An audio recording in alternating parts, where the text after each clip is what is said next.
प्यारे बच्चों, आपका मेरे NFR फिजिक्स में चैनल में स्वागत है। आज हम एक नया टॉपिक पढ़ने जा रहे हैं, photo electric effect and wave particle duality. ये थोड़ा नया चैप्टर है, इसके बारे में आपने पहले नहीं कभी पढ़ा होगा, लेकिन और सब चैप्टर के बारे में थोड़ा बहुत आइडिया रहता है। तो आज हमें देखना है photo electric effect and dual nature of the matter, या वेव पार्टिकल ड्यूअलिटी भी कहते हैं, क्योंकि कुछ कंट्रोवर्शियल सब्जेक्ट था। जब हम लाइट के बारे में हमने पहले पढ़ा होगा कि लाइट जो होती है एक तरह से वेव होती है, अभी हमको यही पता था। लेकिन आज के जब सर आइजैक न्यूटन ने पहले जो लाइट के बारे में सोचा था, उन्होंने एक थ्योरी दिया था, कॉर्पस्कुलर थ्योरी। उन्होंने इस बात को क्लियरली मेंशन किया था कि लाइट जो है एक पार्टिकल है, जिसे हम कॉर्पस्कुलर थ्योरी कहते हैं, और उस लाइट के पार्टिकल का नाम उन्होंने कॉर्पस्कुलर दिया था। तो ठीक है, उसी को हम थोड़ा सा आगे देखते हैं, अभी सब हमें नहीं पढ़ना है। उसके बाद जो है कॉर्पस्कुलर थ्योरी के बाद आई क्रिश्चियन हाइगन्स ने वेव थ्योरी दिया, काफ़ी वैलिड रही है। बहुत दिनों तक इसको जो है बारे में एक्सेप्टेंस इसका काफ़ी लंबे समय तक रहा, यहाँ तक कि जो है थॉमस एंग ने इसको अपने एक्सपेरिमेंट द्वारा प्रूव भी कर दिया कि लाइट जो है एक जो है वेव की तरह बिहेव करेगी अपने डबल स्लिट एक्सपेरिमेंट के द्वारा। तो अब आजकल ये प्रूव हो गया है कि लाइट हमारा ड्यूअल कैरेक्टर होता है, क्योंकि लाइट के जो कुछ फिनोमेना हैं, जैसे रिफ्लेक्शन, पोलराइजेशन, डिफ्रैक्शन, इंटरफेरेंस, ये जो है वेव नेचर से जो डिफाइन हो जाते हैं, यानी जो लाइट का जो वेव होता है उससे डिफाइन हो जाते हैं, एक्सप्लेन हो जाते हैं। लेकिन कुछ फिनोमेना लाइट के ऐसे हैं, जैसे फोटो इलेक्ट्रिक इफेक्ट। आज का टॉपिक जो है फोटो इलेक्ट्रिक इफेक्ट जो है, ये फिनोमेना जो होता है फोटो इलेक्ट्रिक इफेक्ट, ये जो है वेव नेचर से एक्सप्लेन नहीं हो सकता है। यहाँ तक कि जो है अभी कुछ एग्जांपल आप करेंगे, देखें मैं एक दो कराऊंगा आपको, आपने बुक में दिया हुआ है, स्टडी बुक में दिया है कि अगर हम लाइट को एज ए वेव कंसीडर करें और वेव फोटो इलेक्ट्रिक इफेक्ट को जो है करवाना चाहें, तो उसको करने में काफ़ी, एक इलेक्ट्रॉन को इजेक्ट होने में काफ़ी समय लग जाता है। तो ठीक है, तो बाद में हम देखते हैं। तो पहले हम आज का जो हमारा टॉपिक है फोटो इलेक्ट्रिक इफेक्ट, ये थोड़ा नया है। इसमें हमको ये देखना है कि लाइट हमारी जो है, या कोई भी रेडिएशन, कोई भी इलेक्ट्रोमैग्नेटिक वेव ही नहीं रहती है, बल्कि some time it behaves as a particles, यानी कभी वेव की तरह बिहेव करता है। इलेक्ट्रोमैग्नेटिक रेडिएशन जो होता है, जैसे लाइट हुई, क्योंकि लाइट हमारा ज़्यादा लाइट के कॉन्टैक्ट पे हम ज़्यादा रहते हैं, लाइट हैं, बाकी और सब जो रेडिएशंस होते हैं उससे तो हमारा कम जो है पाला पड़ता है, लेकिन लाइट से तो हम हमेशा उसमें रहते हैं, लाइट के इफेक्ट में रहते हैं। तो जो लाइट है, कुछ फिनोमेना ऐसे हैं जो वेव नेचर से बिल्कुल नहीं एक्सप्लेन किया जा सकते। इसमें सबसे इम्पॉर्टेंट जो है वो फोटो इलेक्ट्रिक इफेक्ट है। तो फोटो इलेक्ट्रिक इफेक्ट जो होता है बेटा, ये है, थोड़ा सा अभी मैं आज के बारे में इसकी पूरा डिटेल तो नहीं, पूरा तो नहीं, लेकिन कुछ इंट्रोडक्शन देने की कोशिश करूँगा मैं कि फ़ोटो इलेक्ट्रिक इफेक्ट होता क्या है, उसको कैसे एक्सप्लेन किया जाता है, और ये कैसे पार्टिकल नेचर इसको जो है ये एक्सप्लेन करता है। तो ठीक है बेटा, जो हमारा जो फोटो इलेक्ट्रिक इफेक्ट होता है, ये देखिए बेटा, इसका जो डेफिनेशन मैंने यहाँ पे लिख दिया है, आप चाहें तो इसको नोट कर सकते हैं। फोटो इलेक्ट्रिक इफेक्ट की डेफिनेशन ये है। इसके बाद हम देखते हैं कि जो हमारा लाइट का जो कैरेक्टरिस्टिक है, पार्टिकल कैरेक्टरिस्टिक, वो जो है क्या होता है, लाइट हमारा क्या होता है। तो फोटो इलेक्ट्रिक इफेक्ट की हमारी डेफिनेशन है बेटा, इसको देखिए पहले।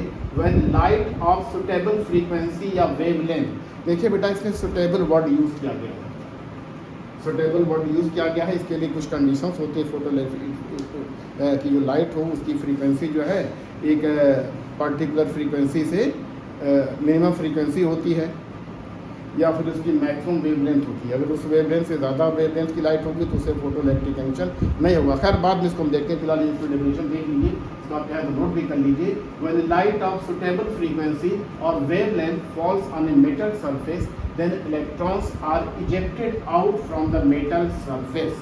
इसी को हम कहते हैं फोटो इलेक्ट्रिक इफेक्ट कहते हैं, क्योंकि जो इलेक्ट्रॉन निकलते हैं, इलेक्ट्रॉन का जो इजेक्शन होता है because of the light, because of the light होता है, इसलिए इसका नाम फोटो इलेक्ट्रिक इफेक्ट पड़ गया है। This phenomena is called as photo electric effect, and this phenomena can be explained only by considering the particle nature of light.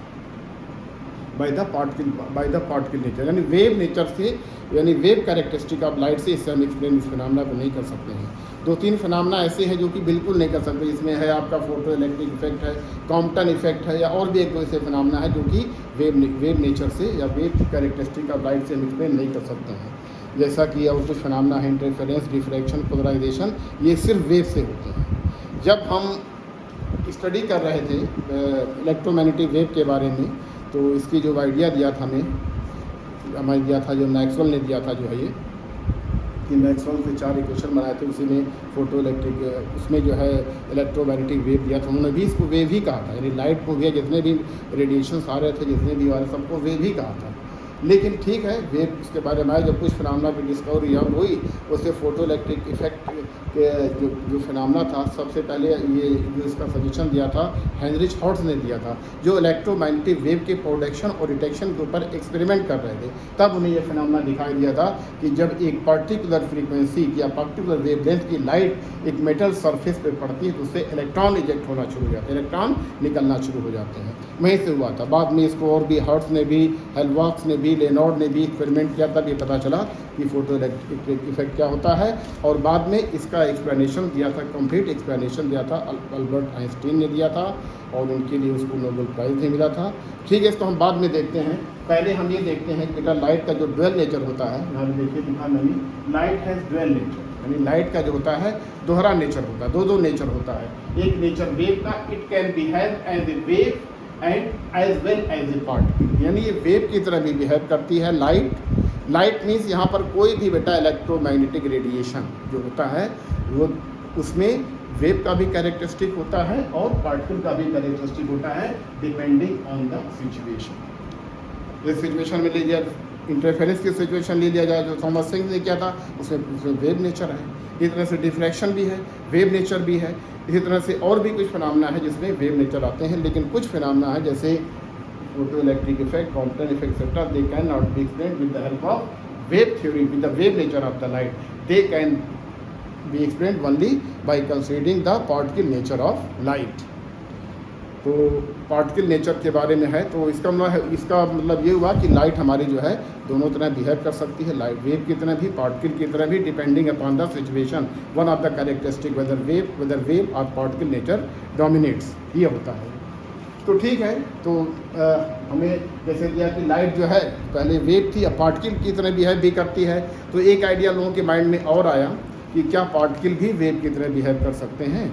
तो उनको जो है एक्सपेरिमेंटली उनको जो बात क्लियर हो गई और एक्सपेरिमेंट के द्वारा सही भी हो गया कि कोई भी मैटर ही क्यों ना हो, कोई मैटर क्यों ना हो, अगर उसमें मोशन है, अगर मूविंग है, तो वो भी वेव की तरह जो है, वो भी जो है मैटर भी जो कि पार्टिकल है, पहले पार्टिकल भी आपका वेव की तरह बिहेव कर सकता है। यानी जो पार्टिकल है वो वेव की तरह बिहेव कर सकता है और वेव पार्टिकल की तरह बिहेव कर सकती है। तो इसका मतलब ये हुआ कि वेव और पार्टिकल दोनों का जो ड्वेल कैरेक्टरिस्टिक होता है, वेव और पार्टिकल दोनों का ड्वेल कैरेक्टरिस्टिक होता है। जब कोई चीज़ वेव होती है तो उसमें क्या होता है, जो कुछ उसकी जो पहचान होती है वेवलेंथ से होती है, फ्रीक्वेंसी से होती है। और अगर कोई पार्टिकल है तो किस में होती है, आपकी एनर्जी से होती है, या फिर हमारी जो है उसके मोमेंटम से होती है। इस तरह से जो है ये पार्टिकल नेचर होता है। तो ठीक है, उसको हम थोड़ा सा बाद में देखेंगे। आज हम और आ जाते हैं कि लाइट का जो पार्टिकल होता है, जो लाइट जो होती है पहले वेव थी, वेव के फॉर्म में बिहेव भी करती है, इसमें कोई डाउट नहीं, ये लाइट वेव भी है। लेकिन कभी लाइट जो है किसी सिचुएशन में लाइट पार्टिकल की तरह भी बिहेव करती है, यानी दोनों कैरेक्टरिस्टिक है दोनों में से। लेकिन अभी तक कोई ऐसा एक्सपेरिमेंट नहीं हुआ है जो दोनों कैरेक्टरिस्टिक को एक साथ प्रूव कर सके। ऐसा कोई एक्सपेरिमेंट नहीं है जो दोनों को एक साथ प्रूव कर सके। कुछ एक्सपेरिमेंट ऐसे हैं जो कि हमारा वेव लाइट के वेव नेचर को दर्शाते हैं, और कुछ एक्सपेरिमेंट ऐसे हैं जो हमारे पार्टिकल नेचर को दर्शाते हैं। तो इस तरह से जो हमारा है वेव पार्टिकल ड्युअलिटी, यानी दोनों में ड्यूअल नेचर होता है। वेव में भी कोई भी पार्टिकल हो, कोई भी मैटर हो, यहाँ तक कि जो पार्टिकल आदि मैटर जैसे इलेक्ट्रॉन, प्रोटॉन, न्यूट्रॉन, यहाँ तक कि बिगर पार्टिकल बॉल हो सकता है, कुछ भी होगा, that is in moving condition, तो they can behave like a wave. तो ठीक है, वेव हो सकते हैं, लेकिन उनकी वेवलेंथ इतनी छोटी होती है कि इसको मेज़र करने के लिए कोई इंस्ट्रूमेंट ही नहीं है। ना तो इसको हम एक्सपीरियंस कर सकते हैं, ना तो मेज़र कर सकते हैं, डिटेक्ट भी नहीं कर सकते, इतना किसी कम होती है। लेकिन इसमें कोई डाउट नहीं है कि इलेक्ट्रिक की जो पार्टिकल है वो भी वेव की तरह बिहेव कर सकते हैं। जैसे आपने देखा होगा इलेक्ट्रॉन माइक्रोस्कोप का नाम सुना होगा। इलेक्ट्रॉन माइक्रोस्कोप में क्या होता है, जैसे कोई भी सिंपल जो माइक्रोस्कोप होती है, चाहे सिंपल हो चाहे कंपाउंड हो, दोनों में हम लाइट यूज़ करते हैं जो कि वेव नेचर पे आधारित है। लेकिन जो इलेक्ट्रॉन माइक्रोस्कोप है, इलेक्ट्रॉन एक पार्टिकल है, लेकिन हम यहाँ पर इलेक्ट्रॉन को एज ए वेव कंसीडर करते हैं। इलेक्ट्रॉन को जो एज ए वेव कैरेक्टरिस्टिक करते हैं, और इसका जो मैग्नीफिकेशन होता है सब उसके वेवलेंथ के पे ही डिपेंड करता है, और उसको काफ़ी मैग्नीफाई करके जो कंपाउंड माइक्रोस्कोप हो रहा है उससे कई गुना, यानी ये भी एक प्रूफ आपका है कि इलेक्ट्रॉन जो हमारा क्या है, वेव है। इलेक्ट्रॉन माइक्रोस्कोप इसी पे आधारित ही है, यानी ये ऑप्टिकल इंस्ट्रूमेंट नहीं है, क्या है, बल्कि इलेक्ट्रॉन इसमें यूज़ किया जाता है, जो कि इलेक्ट्रॉन माइक्रोस्कोप में पार्टिकल नहीं बल्कि वेव की तरह बिहेव करते हैं। तो ठीक है, इनको थोड़ा सा हम यहाँ पे देख देते हैं। तो हम आते हैं थोड़ा सा photon theory of light. Photon theory of light, जैसे हमने देखा था जो इलेक्ट्रोमैग्नेटिक वेव होती है उसमें इलेक्ट्रिक फील्ड होती है, मैग्नेटिक फील्ड होती है, दोनों एक दूसरे के परपेंडिकुलर एक डायरेक्शन में परपेंडिकुलर डायरेक्शन मूव करते हैं, और वेव जो होती है इन दोनों के परपेंडिकुलर डायरेक्शन में प्रोपगेट करती है और एनर्जी कैरी करती है। लेकिन पार्टिकल नेचर में क्या होता है बेटा, पार्टिकल नेचर में अज्यूम किया गया है कि वेव कंटिन्यूसली नहीं मूव करती है, एनर्जी कंटिन्यूसली को नहीं प्रोपगेट करती है, बल्कि क्या होता है, एनर्जी एक पैकेट या क्वांटा, जिसको हम क्वांटा भी कहते हैं, क्वांटा के फॉर्म में, एनर्जी पैकेट के फॉर्म में जो एनर्जी उसकी लाइट इलेक्ट्रोमैग्नेटिक वेव की जाती है। इसी क्वांटा को जो नाम दिया गया है, जो पार्टिकल का नाम दिया गया है, और उस पार्टिकल का नाम हमारा क्या है, फोटॉन, यानी पार्टिकल ऑफ लाइट जो होते हैं, यानी जो फोटॉन थ्योरी लाइट है, ये जो फोटॉन हमारे हैं ये क्या होता है, particle of light, particle of light. Light means electromagnetic wave, क्योंकि लाइट बेटा, लाइट जो होता है ये इलेक्ट्रोमैग्नेटिक वेव ही तो है। हमने पढ़ा होगा, जब इलेक्ट्रोमैग्नेटिक स्पेक्ट्रम पढ़ा होगा, उसमें जो लाइट होता है तो उसमें इंफ्रारेड से लेकर के अल्ट्रा वायलेट होता है, बीच में जो रीजन होता है 4000 एंगस्ट्रॉम से लेकर के 7800 एंगस्ट्रॉम तक का जो वेवलेंथ का जो रीजन होता है विजिबल होता है। इसमें डिफरेंट कलर होते हैं, साफ तौर पर बताया गया होगा, तो वो सब हमारे लाइट के इसमें आते हैं। लेकिन इसके पहले हमारा इंफ्रारेड है, रेडियो है, उसके बाद है gamma rays, radio wave, X rays, क्या क्या तमाम तरह के सब इलेक्ट्रोमैग्नेटिक रेडिएशन है। तो सारे रेडिएशन, जो सारे रेडिएशन हैं सब पार्टिकल की तरह भी बिहेव करते हैं, वेव की तरह नहीं। तो जो भी इनका जो पार्टिकल है उस पार्टिकल का नाम दिया गया है ये फोटॉन। तो ये हमारा है फोटॉन, इसी को है photon theory of light. Photon means particle of light. तो इसको जो है किताबों में देखेगा, इसमें लिखा होगा कि light propagates and carries energy in the form of a packets, and these packets are called the quanta और बंडल ऑफ द एनर्जी और द पैकेट ऑफ एनर्जी। और इन्हीं पैकेट ऑफ एनर्जी होता है जो पार्टिकल के फॉर्म में होते हैं, इसी का नाम दिया गया है ये फोटॉन। ये कुछ अजीब तरह के बेटा पार्टिकल है। ये जैसे क्लासिकल मैकेनिक्स में जो न्यूटनियन मैकेनिक्स है उसमें होता है जो पार्टिकल्स होता है उससे कुछ अलग होते हैं, कुछ तो सिमिलर होते हैं कुछ प्रॉपर्टी, क्योंकि पार्टिकल है तो कुछ सिमिलरिटी तो होगी, कुछ सिमिलरिटी भी है, कुछ और इसमें डिफरेंस भी है। तो आज हम देखते हैं फोटॉन थ्योरी ऑफ लाइट में फोटॉन क्या होते हैं। Photon are the particles of light, जो कि एनर्जी के पैकेट होते हैं, जिसको हम क्वांटा भी कहते हैं। क्वांटम, इसका क्वांटम का जो है प्लूरल होता है ये। तो इसी को हम बोलते हैं फोटॉन। और फोटॉन के बारे में थोड़ा जान लें क्योंकि नया टॉपिक है। फोटॉन मीन्स बेटा पार्टिकल ऑफ, बात है कि particle of light, particle of light बच्चे जान लीजिए। कुछ अजीब तरह के पार्टिकल्स होते हैं, ये ऐसे पार्टिकल हैं कि जिनका कोई मास ही नहीं होता है। अगर रेस्ट कंडीशन में है तो उनका कोई मास ही नहीं होता है, तो कैसा पार्टिकल हो गया कि ये इसका कोई मास ही नहीं होता है। तो ठीक है, थोड़ा इसके बारे में देखते हैं, फिर उसके बाद अगले लेक्चर में जो है हम इसको अच्छी तरह से फोटो इलेक्ट्रिक के बारे में पढ़ेंगे। तो फिलहाल इन दोनों पॉइंट्स को नोट कर लीजिए। Light has dual nature, it can behave as wave as well as particle depending on the situation. यानी लाइट वेव भी है, और लाइट के पास जो कैरेक्टरिस्टिक है वेव का भी नेचर है और पार्टिकल का भी नेचर है।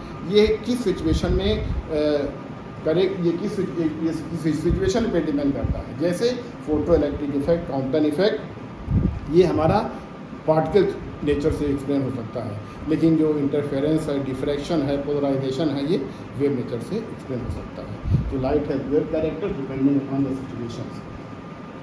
और ये जो फोटो इलेक्ट्रिक इफेक्ट का जो हमारा टॉपिक है, क्योंकि यहीं से बेटा ड्यूअल नेचर का कंसेप्ट आया था, यहीं से जो है ड्यूअल नेचर का कंसेप्ट आया था। क्योंकि इसका जो फोटो इलेक्ट्रिक इफेक्ट था, जो फोटो इलेक्ट्रिक इफेक्ट के बारे में देखा गया कि जब एक पर्टिकुलर वेवलेंथ या पर्टिकुलर फ्रीक्वेंसी की लाइट किसी मेटेलिक सरफेस पे जो पड़ती है, तो वो जो है उससे हमें इलेक्ट्रॉन निकलना शुरू हो जाते हैं। जिससे इस इलेक्ट्रॉन को हम बोलते हैं फोटो इलेक्ट्रॉन्स। और अगर एक सर्किट में अगर इसको क्लोज करके कर दिया जाए तो इसमें करंट फ्लो जिसे हम बोलते हैं फोटो इलेक्ट्रिक करंट। तो इसी फोटो इलेक्ट्रिक इफेक्ट को जब एक्सप्लेनेशन आया तो इसको कंप्लीट एक्सप्लेनेशन अल्बर्ट आइंस्टीन ने दिया था, और उन्होंने ही बताया इस बात को कि लाइट क्या है, वेव की तरह नहीं बिहेव करती है, और ये पार्टिकल की तरह बिहेव करती है, पार्टिकल की तरह बिहेव करती है।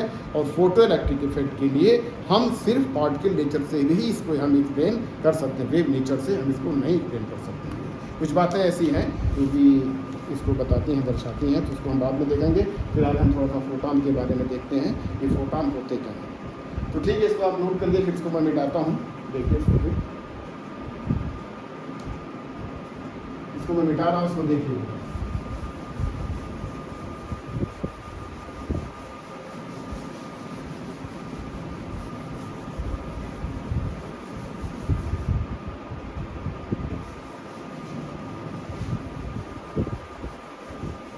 थोड़ा नया टॉपिक है, हो सकता है समझने में कोई दिक्कत हो, लेकिन कुछ नहीं है, बहुत ही इंटरेस्टिंग है। और इसको पढ़ेंगे मन लगा के, बहुत इंटरेस्ट आएगा, बहुत एक चीज़ें सीखने को मिलेगी, बहुत इंटरेस्टिंग है।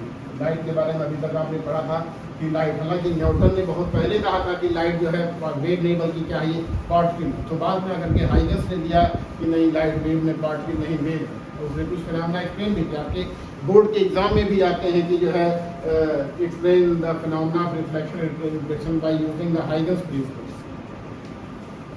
इससे डस्टर से भी मिलेगा, इसको मैं कपड़े से भी निकालूंगा, कपड़े से निकालता हूँ।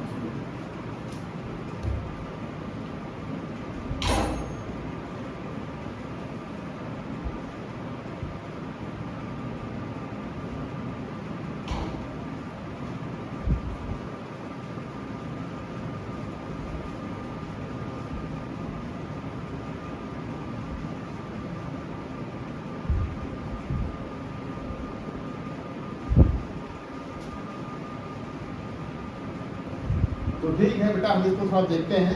ये फोटॉन जो एक नया टर्म है, फोटॉन जैसे इलेक्ट्रॉन, प्रोटॉन, न्यूट्रॉन, ये तो मैटर पार्टिकल है। इलेक्ट्रॉन, प्रोटॉन, न्यूट्रॉन तो मैटर पार्टिकल्स हैं, लेकिन फोटॉन जो है बेटा ये मैटर पार्टिकल नहीं है, बल्कि क्या है, लाइट के जो पार्टिकल है वो है लाइट की पार्टिकल।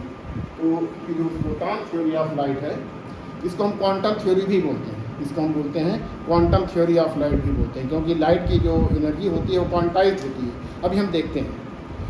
तो ठीक है, आज हम थोड़ा सा फोटॉन के बारे में देख लेते हैं। फोटॉन थ्योरी ऑफ लाइट, यानी जो particle of lights are called photon. इसको एक तरीके सिंपल लैंग्वेज में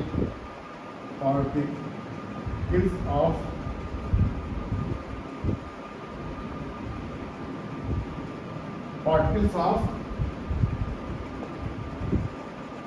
लाइट, जो लाइट के पार्टिकल्स को नोट कर लीजिए। तो लाइट के जो पार्टिकल्स होते हैं उन्हीं का नाम है ये फोटॉन।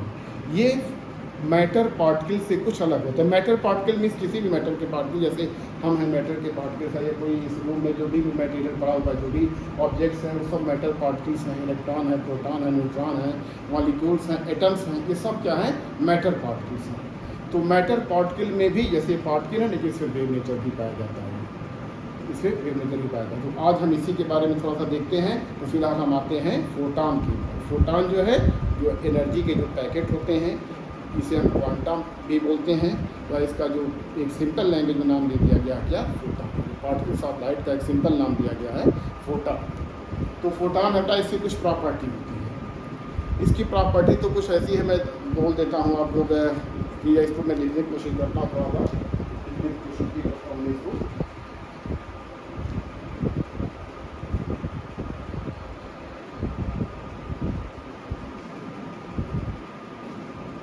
यानी बेटा यहाँ पर आप लोग ये समझिए कि कोई भी वेव है तो किसी सिचुएशन में वो पार्टिकल की तरह भी बिहेव करेगी, और अगर कोई पार्टिकल है तो सम सिचुएशन में वो वेव की तरह भी बिहेव करेगी। इसका सबसे बड़ा एग्जांपल आपको जो प्रैक्टिकल लाइफ में जो आपका प्रैक्टिकल साइंस यूज़ होता है लैबोरेटरी में, इलेक्ट्रॉन माइक्रोस्कोप है। यहाँ पर इलेक्ट्रॉन जो कि एक पार्टिकल है, लेकिन यहाँ पर हम एज ए वेव इसको यूज़ कर रहे हैं, क्योंकि जो उसकी जो भी मैग्नीफिकेशन है, जो भी कुछ होता है उसके वेवलेंथ पे डिपेंड करता है, इसकी वेवलेंथ भी होती है। इसका एक फार्मूला भी दिया गया था, ये कंसेप्ट दिया गया था, हालांकि इसको डी ब्राउन ने दिया था कि कोई मैटर अगर जैसे जैसे रेडिएशन है, लाइट है, वो पार्टिकल की तरह बिहेव करती है, तो उन्होंने ये कह दिया, एक कंसेप्ट दिया, हाइपोथेसिस दिया था कि जब लाइट पार्टिकल की तरह बिहेव कर सकती है कभी, तो पार्टिकल भी अगर मूविंग कंडीशन में है, मोशन उसमें है, तो they can also behave as a wave. ठीक है, उसको हम देखते हैं। पहले फोटॉन के बारे में देखते हैं। फोटॉन हमने देख लिया कि पार्टिकल ऑफ लाइट है, हमारे पास क्या है, particle of light, particles of light, ये हमारे क्या है, ये फोटॉन है। तो इनकी कुछ प्रॉपर्टी होती है, इनकी कुछ प्रॉपर्टी, इंपॉर्टेंट प्रॉपर्टी होती है, इसको नोट कर लिए। बोर्ड के एग्जाम में आता है, बहुत ज़्यादा बोर्ड के एग्जाम में भी आता है, और कुछ ऑब्जेक्टिव टाइप क्वेश्चन आपके जो है कभी नीट और जेई में भी आ जाते हैं, आए भी हैं। तो फोटॉन की जो पहली प्रॉपर्टी होती है बेटा, ये होता है they always travel with the at speed of light है। दे ऑलवेज यानी photon always travels at speed of 3 × 10⁸ meter per second in free space, in free space, free space, या फिर एयर में भी कह सकते हैं, ये एयर में हो सकती है। अप्रॉक्सीमेट है, जैसे लाइट होती है, इलेक्ट्रोमैग्नेटिक वेव है ना, ये इसकी स्पीड कितनी होती है, 3 × 10⁸। तो जो फोटॉन होते हैं हमेशा है, this is true for any frame of reference, this is true for any frame of reference. ये हर एक रेफरेंस से कहीं से भी देखेंगे तो इसकी वेलोसिटी जो है एक जैसी दिखाई देगी। इसमें कुछ रिलेटिव वेलोसिटी वगैरह का चक्कर नहीं, कुछ है कि जैसे न्यूटोनियन मैकेनिक्स में क्या होता है, आप एक ट्रेन में बैठे हैं, दूसरे ट्रेन में जा रहे हैं, तो आपको ट्रेन की स्पीड होती है, रिलेटिव स्पीड होती है, जो कि अलग हो सकती है, कभी कभी ज़्यादा हो सकती है, कभी कम भी हो सकती है। लेकिन जो फोटॉन की स्पीड जो होती है हमेशा 3 × 10⁸ मीटर पर सेकेंड होती है। ये किसी भी फ्रेम ऑफ रेफरेंस देखिए इसको, हमेशा उसमें स्पीड एक जैसी, इसमें कोई बदलाव नहीं होगा। ये जो कि न्यूटोनियन मैकेनिक्स के जो पार्टिकल्स होते हैं वो इस तरह से नहीं बिहेव करते, इसमें होता है रिलेटिव स्पीड होती है, विच में बी लेस और more than the original speed. और बेटा दूसरी बात ये हो गई है कि ये जो होते हैं कि इनके मास के बारे में जो आता है, इनके मास के बारे में, फोटॉन पार्टिकल है, इसका मास भी होना चाहिए। लेकिन न्यूटोनियन मैकेनिक्स में, यानी जो आपका क्लासिकल मैकेनिक्स है, इसमें जो है इसके मास को डिफाइन नहीं किया गया है। इसका मास जो होता है कि it mass can not be defined है, it's mass can not be defined in the sense of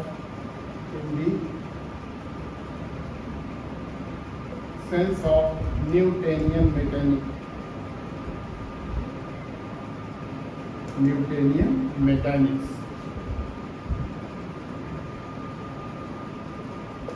mechanics यानी इसका जो मास है, इसका मास can not be defined in the sense of the Newtonian mechanics. ये थोड़ा सा जो फोटॉन की कंसेप्ट होती है, इसके लिए फिजिक्स की अलग अलग ब्रांच ही है, इसको हम बोलते हैं क्वांटम फिजिक्स। इसमें जब आप जो बच्चे BSc MSc करते हैं उसके बाद डिटेल में पूरा पढ़ाया जाता है कि फोटॉन क्या होता है, उसका रेस्ट मास क्या होता है, और इसका डायनेमिक, इसका काइनेटिक मास कितना होता है। तो इसका जो रेस्ट मास होता है, कह सकते हैं कि क्या है, रेस्ट मास 0 है। तो एक बहुत अजीब तरह की बात हुई कि कैसे ये पार्टिकल है इनका मास रेस्ट में 0 होता है। Rest mass, it's rest mass is 0। इसका जो रेस्ट मास होता है वो क्या होता है, ये 0 होता है। तो कुछ अलग तरह की बात हुई कि नहीं हुई, रेस्ट मास इसका क्या होता है, रेस्ट 0 होता है। लेकिन कभी कभी होता है, कहीं अभी आगे मैं बताऊंगा, इसके बाद थोड़ा सा ये टॉपिक आएगा थोड़ा सा, कि उसमें इसका रेस्ट मास तो 0 होता है, लेकिन जो इसका जो काइनेटिक मास होता है, क्योंकि मोशन में हमेशा रहता है, कभी ये जो फोटॉन ऐसे पार्टिकल है कभी रेस्ट में हो ही नहीं सकते हैं। रेस्ट में इनका एग्जिस्टेंस कुछ है ही नहीं, ये हमेशा क्या होंगे, 3 × 10⁸ मीटर पर स्क्वायर से चलते ही रहेंगे, इतनी स्पीड से ये चलते ही रहेंगे। इसका नेक्स्ट मास 0 होता है और ये जो होता है इसका न्यूटोनियन मैकेनिक्स भी इसका मास 0 नहीं होता, क्योंकि न्यूटोनियन मैकेनिक्स की एक लिमिट है कि ऐसे पार्टिकल्स की साइज 10⁻⁵ या 4 के ऑर्डर में होती है, उन्हीं के लिए वैरी होता है, बाकी स्मॉल पार्टिकल्स के लिए वैरी नहीं होता। फोटॉन के लिए बिल्कुल नहीं है, वेरीड है मास। तो ठीक है। और तीसरी बात ये है, जैसा कि आप जानते हो पहले पढ़ा हुआ कि इलेक्ट्रोमैग्नेटिक वेव जो होती हैं उन पर कोई कोई चार्ज नहीं होता है, they are electrically neutral. Photons are electrically neutral, photons are electrically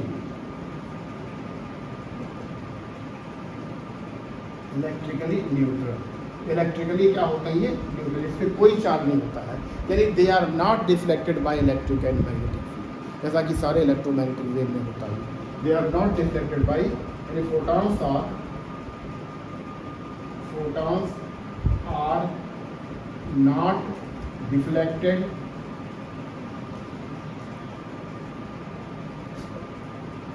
bye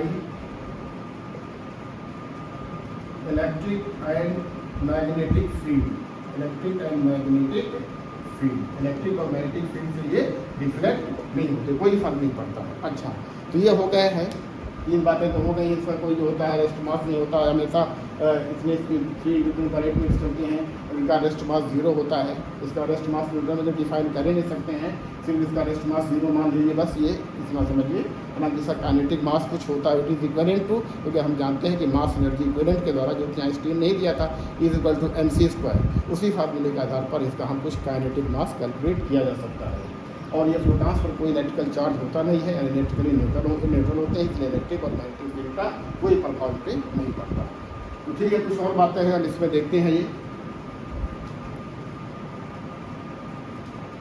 इसको मैं मिटाता हूँ। 3 प्रॉपर्टी हो गई है और एक 4-5 कुछ और बातें हैं जिसमें जानना आपको ज़रूरी है। इस पर आपके न्यूमेरिकल भी आते हैं, कुछ क्वेश्चंस भी आते हैं जो कि जानना आपका ज़रूरी है। इससे मैं थोड़ा इसको रिसर्च कर रहा हूँ, हालांकि ये अगर नहीं भी बताता तब भी आप इसको आप जो है इसमें आगे फोटो इलेक्ट्रिक इफेक्ट में आगे बढ़ सकते हैं।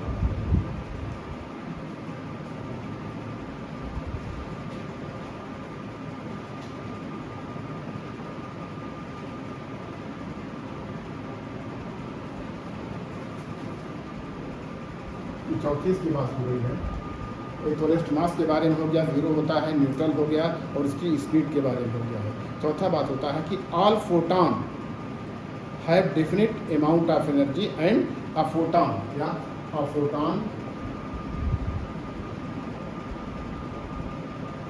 हैज अ डेफिनिट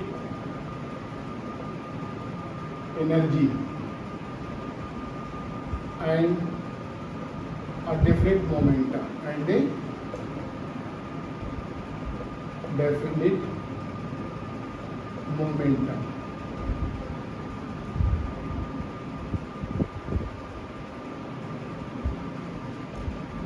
यानी फोटॉन की एक डेफिनेट एनर्जी होती है और डेफिनेट मोमेंटम होता है, जो कि पार्टिकल का कैरेक्टरिस्टिक है। पार्टिकल तो होता है, अगर कोई पार्टिकल मूविंग कंडीशन में आए उसमें एनर्जी भी होगी और उसमें क्या होगा, ये मोमेंटम भी होगा। और अगर हम एनर्जी की फोटॉन को मान लेते हैं कि energy of photon, energy of photon, तो इसकी जो वैल्यू होती है बेटा E = new is the frequency, new is the frequency, या इसको आप लिख सकते हैं इस तरह से hc/λ, और lambda is the wavelength. Lambda क्या हमारी है, वेवलेंथ। यानी ये जो रिलेशन है इसको देखिए आप, यानी E = h न्यू, या इसी को hf भी कहते हैं, इसी को जो h जो है h और ये f, या इसी को हम बोलते हैं hc/λ, ये फोटॉन की एनर्जी हुई। यहाँ पर न्यू फ्रीक्वेंसी है, न्यू जो फ्रीक्वेंसी कभी कभी f से रिप्रेजेंट करते हैं, किसी बुक में हो सकता हो, किसी में आपका क्या हो न्यू, और c जो है क्या है, स्पीड ऑफ लाइट है जो कि 3 N/8 है, और लेमडा जो है उसकी क्या है, ये लेमडा जो क्या है इसकी वेवलेंथ है। और इसका जो मोमेंटम है, मोमेंटम मान लेते हैं कितना p, मोमेंटम जो हमारा है क्या है, E = h/λ, h/λ, या ये भी हो सकता है E/c, ये इसको रिलेशन को याद रखिए। यानी एक फोटॉन की जो एनर्जी होती है एच न्यू या एच एफ या equal to H C upon lambda and E upon C, E is the energy of the photon, E is the energy of photon and C is the energy, इसकी क्या है ये इसका क्या है momentum, जो कि एक डेफिनेट होता है। यानी अगर हम लाइट की एक पर्टिकुलर वेवलेंथ की लाइट है तो उसका जो वेवलेंथ जो होगी वो हमारी वेवलेंथ अगर लेमडा है तो एनर्जी जो होगी एच सी अपॉन, यहाँ पर एच हमारा बेटा एक कांस्टेंट को नोट कर लीजिए, एच जो है एच जो हमारा है एक कांस्टेंट है जिसको बोलते हैं प्लैंक कांस्टेंट, प्लैंक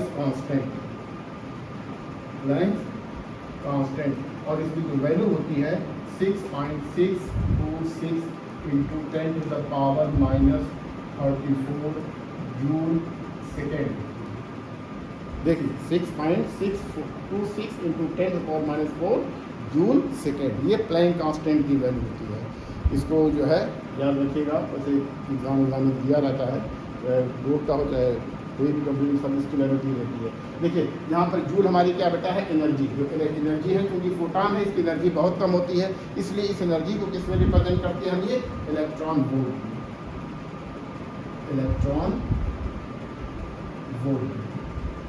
यानी जो फोटॉन की एनर्जी होती है उसको हम इलेक्ट्रॉन वोल्ट, इसको शॉर्ट में ईवी कहते हैं, बहुत ही मॉलिक्यूलर फिजिक्स या न्यूक्लियर फिजिक्स में एनर्जी के लिए इस यूनिट का प्रयोग किया जाता है। और आप जानते होंगे कि 1 इलेक्ट्रॉन वोल्ट जो होती है यूनिट ऑफ एनर्जी जो है ये होती है 1.6 into 10 to the power -19 joule, ये electron volt is the unit of energy, और ये एटॉमिक फिजिक्स या फिर न्यूक्लियर फिजिक्स में जो है ये इसका प्रयोग जो है होता है। तो हमारी जो है इलेक्ट्रॉन वोल्ट, इसको याद रखिएगा। अच्छा, इसको ये भी होता है बेटा, ये जो इसकी जो वैल्यू होती है एच की, जो प्लैंक कांस्टेंट हमने जूल के टर्म में लिखा है, लेकिन इसको आप लिख सकते हैं उसमें जो है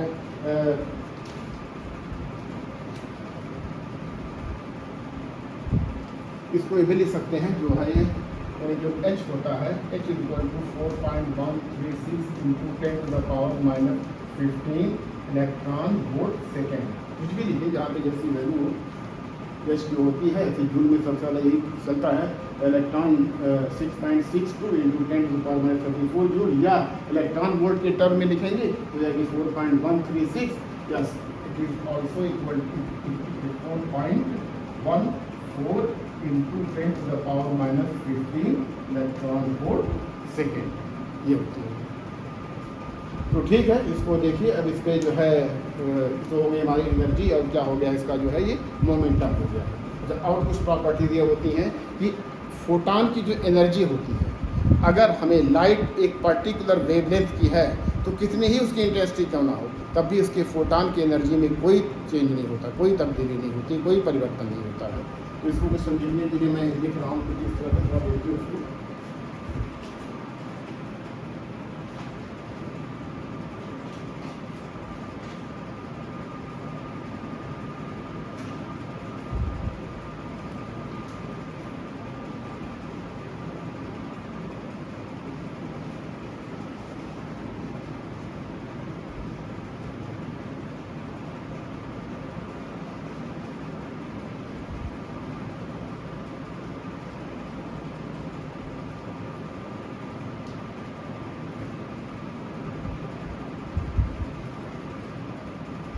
फोटॉन ऐसे लाइट के फोटॉन या ऐसे इलेक्ट्रोमैग्नेटिक वेव के फोटॉन जिनकी वेवलेंथ या फ्रीक्वेंसी सेम है, तो उनका एनर्जी भी क्या सेम होगी है।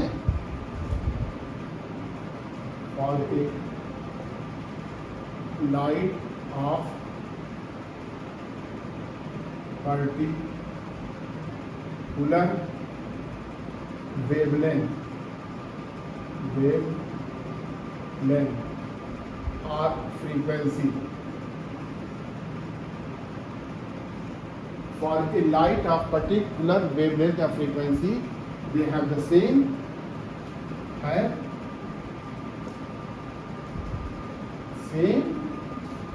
energy and momentum, E is the energy and P is the momentum। यानी ऐसे फोटॉन जिसकी फ्रीक्वेंसी, जिस लाइट की फ्रीक्वेंसी या वेवलेंथ सेम है तो उसकी एनर्जी भी सेम, जो उसकी लाइट की एनर्जी होती है, फोटॉन की एनर्जी होती है, ये सीधे डिपेंड करती है एच न्यू या इसी को H F equal to H C upon lambda.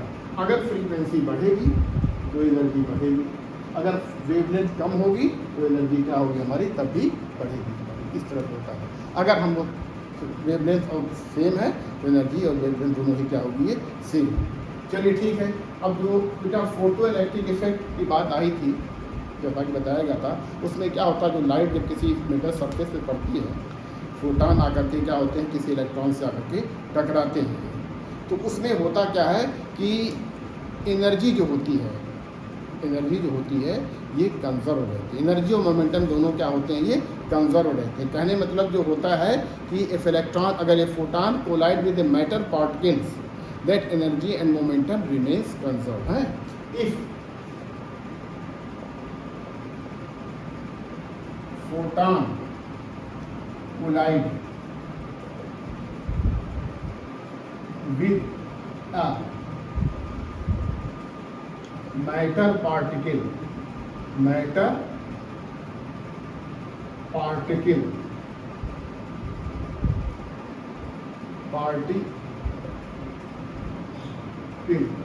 then total energy and total momentum remains conserved।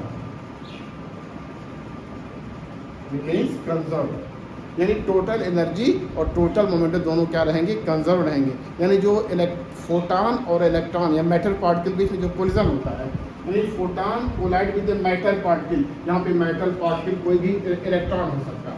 क्या हो सकता है, ये इलेक्ट्रॉन होता है, जैसा कि फोटो इलेक्ट्रिक इफेक्ट में होता है। फोटॉन ही अगर इलेक्ट्रॉन से टकराते हैं फिर इलेक्ट्रॉन को बाहर निकालते हैं, तो जब इससे टकराया उसे तो टोटल एनर्जी जो हमारी ई है और टोटल मोमेंटम पी हमेशा क्या रहेगा, ये कांस्टेंट रहेगा। लेकिन it is not necessary that the number of photons में also be conserve.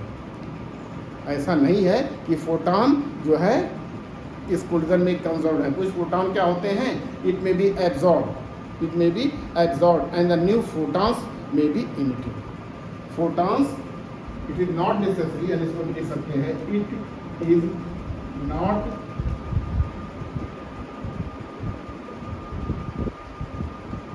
necessary that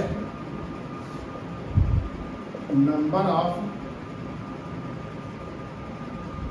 photons will also be conserved,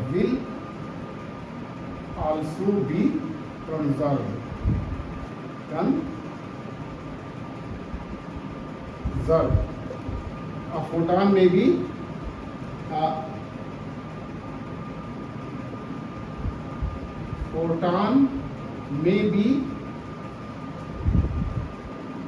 absorbed, यानी उसके द्वारा ये एब्जॉर्ब कर लेगा, या फिर क्या होगा, ये एब्जॉर्ब कर लेगा, या फिर ये क्या होगा, न्यू फोटॉन।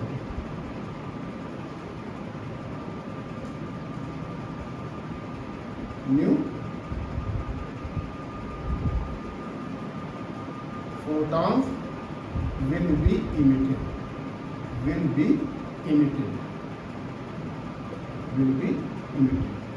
यानी फोटॉन कंजर्व नहीं रह सकते हैं। फोटॉन या तो एब्जॉर्ब हो जाए या फिर कोई नए फोटॉन निकल के इमिट कर उभर के बाहर आ जाए, जो है उसके इलेक्ट्रॉन के साथ साथ जो है, लेकिन एनर्जी है और मोमेंटम दोनों क्या रहेगा, कंजर्व होगा। यानी जो हमारा कोलिजन होता है फोटॉन के बीच में और मैटर पार्टिकल के बीच में, इलेक्ट्रॉन के बीच में, तो क्या होता है, वो टोटली कैसा रहता है, ये इलास्टिक रहता है। इलास्टिक कंडीशन ये होती है कि energy, total momentum remains conserve, यानी initial energy equal to final energy, initial momentum equal to final momentum. अच्छा, और एक और इम्पॉर्टेंट चीज़ के बारे में भी हो सकती है कि जैसे सपोज कर लीजिए कि लाइट जाती एक पर्टिकुलर वेवलेंथ की, for a light of particular wavelength या frequency, if the intensity of the light is increased, तो उस केस में क्या होगा कि number of photon will increase, but the energy and momentum of a photon will not change, वही रहेगी। इसको थोड़ा सा कुछ इस तरह से समझिए, इसको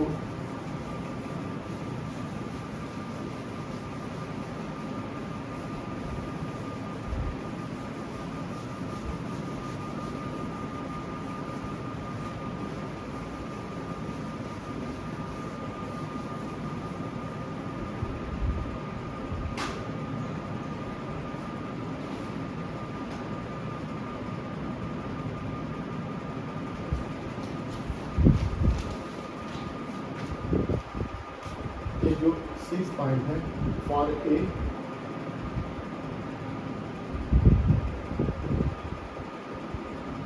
लाइट ऑफ particular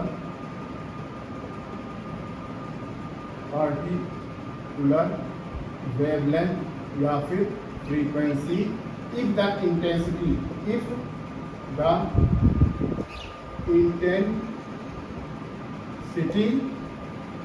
of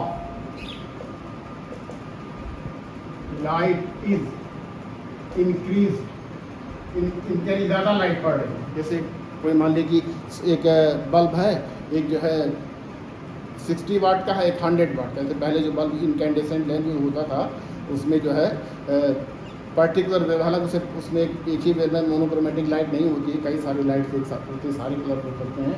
तो लेकिन अगर इंटेंसिटी लाइट की अगर जो है चेंज हो रही है तो इसका मतलब नहीं कि फोटान की एनर्जी चेंज हो जा रही है। फोटान की एनर्जी नहीं चेंज हो रही, बल्कि क्या हो रहा है कि number of photon crossing a given area in a given time increases है। For a light of particular wavelength या frequency the intensity of the light is increase, then the number of photon increases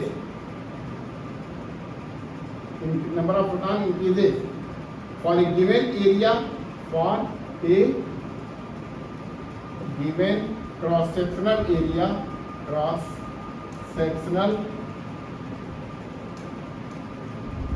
area in a given time,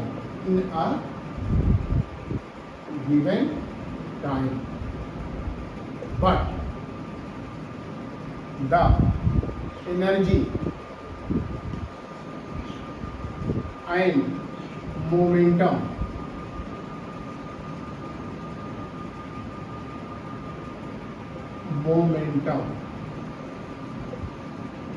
energy and momentum of a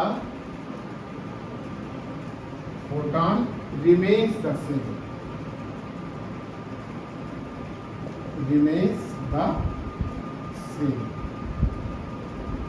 एक particular light की अगर intensity हम बढ़ा दें तो उस case में क्या होगा कि नंबर ऑफ फोटान तो बढ़ेंगे, जैसा कि होता भी है। एक 100 वाट का बल्ब है, एक 50 वाट का बल्ब है, तो जाहिर सी बात है 100 वाट का ज़्यादा रोशनी देगा। इसका मतलब नहीं कि इसकी फोटान की एनर्जी ज़्यादा है एक फोटान की, बल्कि एक फोटान जो उससे इमिट हो रहा है उसकी एनर्जी दोनों से, क्योंकि दोनों की लाइट एक जैसी है, वेवलेंथ दोनों की सेम है, लेकिन उसकी एक फोटान की एनर्जी और मोमेंटम नहीं चेंज होगी, यानी उसकी जो एनर्जी रहेगी हमेशा यही रहेगी, P equal to H c by lambda, and P equal to h upon lambda ही रहेगी। ये हमेशा जो है ये सेम रहेगी। लेकिन टोटल एनर्जी तो बढ़ेगी, क्योंकि एक की ज़्यादा इंटेंसिटी आ रही है, यानी एक 100 वाट का है, एक 50 वाट का है, एक की इंटेंसिटी ज़्यादा रहेगी ही, यानी लाइट ज़्यादा देगा, लेकिन फोटान की एनर्जी रहे ये नहीं चेंज होगी। और दूसरी बात ये है कि जो energy of light is quantized है, जो होती है एक साथ जो पॉइंट है ये energy of light is quantized, यानी it varies in steps,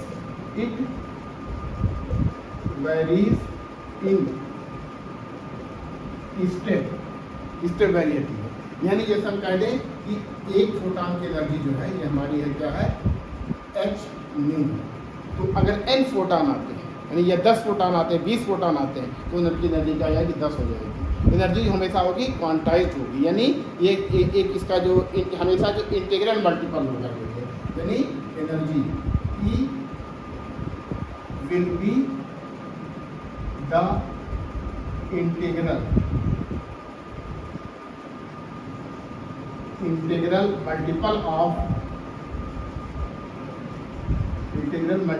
of H nu, या इसी को एच सी अपॉन लेमडा, यानी जो हमारी जो ई होगी ये N H C upon lambda. N is an integer, N क्या है ये, एन जो है एक इंटीजर, ये क्या है ये इंटीजर,